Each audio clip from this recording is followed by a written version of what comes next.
দর্শক শাহবাগ থেকে আপনাদের যুক্ত করেছি এবং দেখানোর চেষ্টা করছি ছাত্র শক্তির পক্ষ থেকে ইনকিলাব মঞ্চের মুখপাত্র শরীফ ওসমান হাদী হত্যা চেষ্টায় এবং পরবর্তীতে তার আক্রমণকারীকে গ্রেফতারের দাবিতে শাহবাগে আজকে ছাত্র শক্তির পক্ষ থেকে বিক্ষোভ মিছিল অনুষ্ঠিত হচ্ছে। এই বিক্ষোভ মিছিল থেকে স্বরাষ্ট্র উপদেষ্টা লেফটেন্যান্ট জেনারেল জাহাঙ্গীর আলম চৌধুরী পদত্যাগের দাবি করছেন বিক্ষোভকারীরা।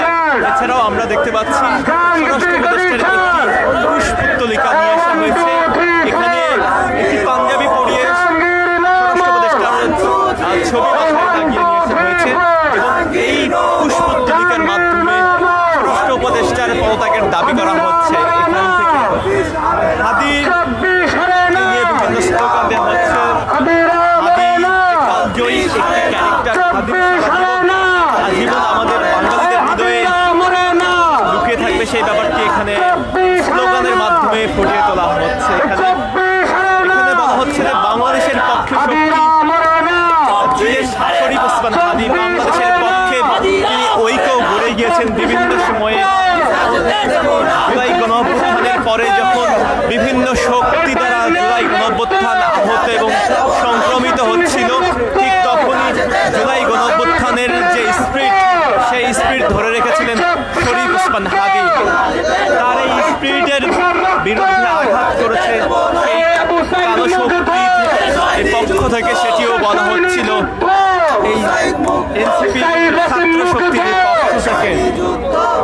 তাই তো তারা এখানে এসেছেন এবং আমাদেরকে জানিয়েছেন তারা এখান থেকে হাদীর উপর হত্যা চেষ্টাকারীদের অবিলম্বে গ্রেফতারের দাবিতে তারা এখানে আন্দোলন করে যাচ্ছেন এবং তারা এখান থেকে শাহবাগ যে মোড় রয়েছে সেই মোড়টিও অবরোধ করার কথা রয়েছে তাদের পক্ষ থেকে, তারা সেটিও আমাদেরকে জানিয়েছেন। এখানে আমরা দেখতে পেয়েছি তাদের প্রোগ্রাম 3টা থেকে শুরু হওয়ার কথা থাকলেও 1 ঘন্টা লেট করে 4টার পর থেকে তারা এখানে শুরু হতে থাকে এবং 4:15টার দিকে শাহবাগের এই মোড়ে অবস্থান।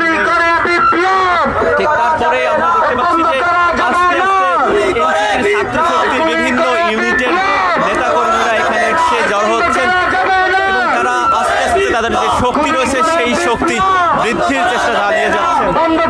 ওদিকে শরীফ ওসমান হাদীর অবস্থা অপরিবর্তিত রয়েছে। সিঙ্গাপুরে তার আজকে একটি অপারেশন হতে পারে বলে ইনকিলাব মঞ্চের পক্ষ থেকে জানানো হয়েছে। এছাড়াও তার পক্ষ থেকে জানানো হয়েছে যে হাদীর অবস্থা যদি কোনো